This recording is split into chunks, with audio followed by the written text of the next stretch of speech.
afternoon, Mayor. How are you? You sort of touched base on what's going on in the city and what you acquired.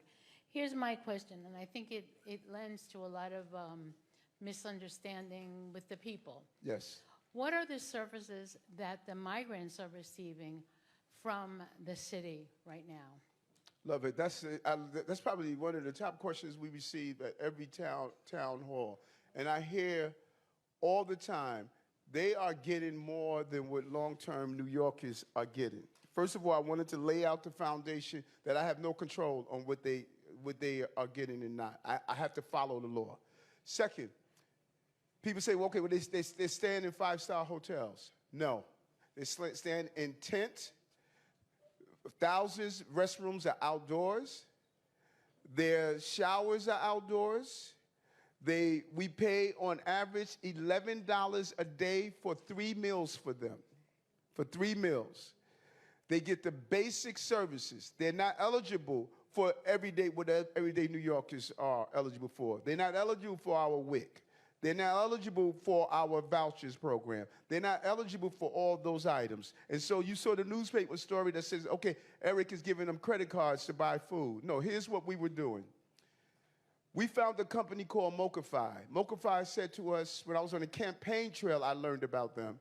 And Mocafy said to us, people are not eating the food that they're wasting the food, that we're spending money on buying. They said, we can give people a food card only that they can go in, instead of you spending millions and billions of dollars from a out-of-town entity to bring food into your city, you could get this card, $11.50 per day per person, and they can go into the local stores and restaurants and buy the money locally so the money will stay in your community. This is going to save you $600,000 a month, over $7 million a year, and you're going to cut down on food waste so we're not wasting money.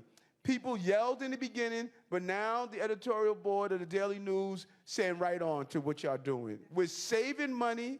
We are putting that money, instead of our money going to some place out of our state and city and communities, people are now walking into the local bodegas, the local restaurants, and they're buying right there on the ground where you could hire locally. And that is how we have to deal with this crisis. We have to find smart ways. And then we said to the migrants and asylum seekers, you got 30 days.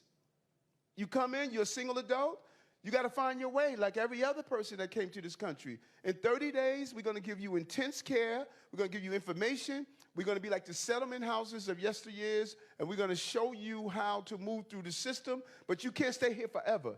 We got a lot of pushback. People took us to court. People called me names. They said I'm inhumane.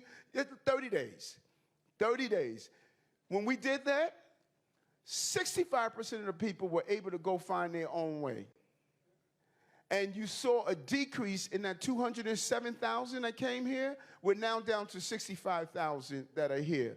And we're still getting, folks, we were getting 4,000 people a week, 8,000 every 2 weeks, 16,000 a month.